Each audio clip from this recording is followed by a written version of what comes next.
John Keats' Ode to a Nightingale was written and published May of 1819, just a few months after his brother, Tom, died of tuberculosis. Its lines seem to lament his passing, even while saving the details forced tranquillity at the hands of the nightingale's song. Said to be written in Hampstead, either in the garden of Spaniard's Inn, or under a plum tree in the garden of his own home. It said he sat for several hours listening to the bird, which had built its nest in the garden's tree.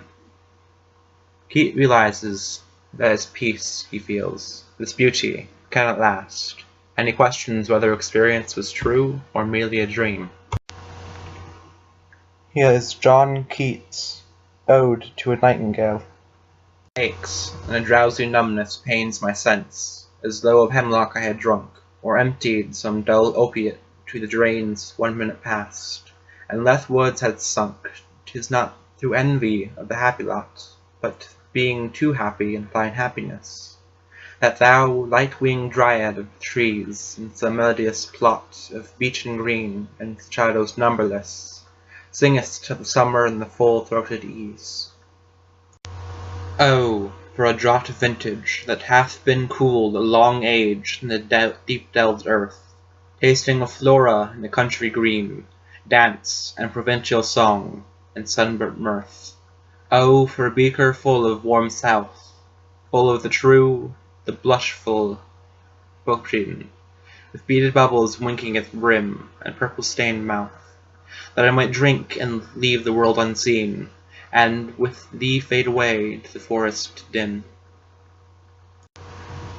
Fade far away, dissolve and quite forget what thou amongst the leaves hast never known, the weariness, the fever, the frets, here where men sit and hear each other groan, where palsy shakes a few sad last grey hairs, where youth grows pale and spectre thin and dies, where but to think is to be full of sorrow, and leaden-eyed despaired, where beauty cannot keep her lustrous eyes, or new love pine at them behind tomorrow.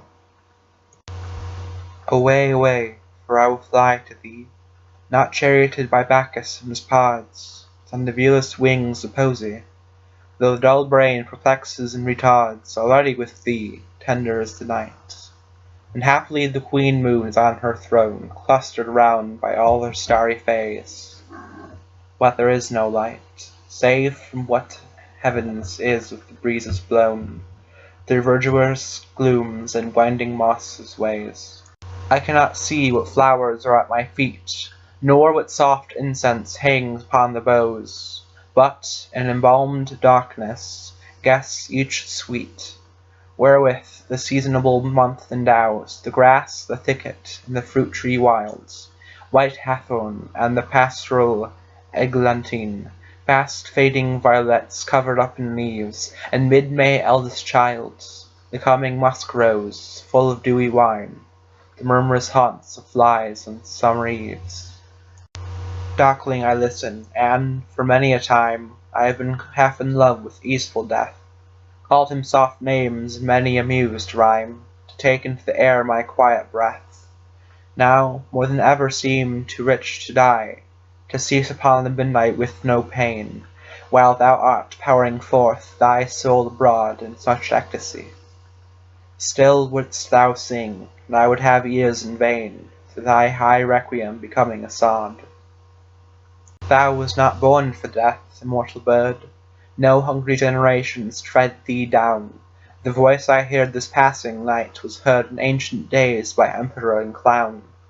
Perhaps the self-same song that found a path through the sad heart of Ruth, when, sick for home, she stood in tears amidst the alien corn. The same that oft-times hath charmed magic cisments, opening on the foam of perilous seas, and the fairy lands forlorn. Forlorn! The very word is like a bell to toll me back from thee to my sole self. Adieu, the fancy cannot cheat so well, as she has fond to do, deceiving elf. Adieu, adieu, thy plaintive anthem fades, past the near meadows, over the still streams, up the hillside, and now 'tis buried deep in the next valley glades. Was it a vision or a waking dream? Fled is that music. Do I wake or sleep?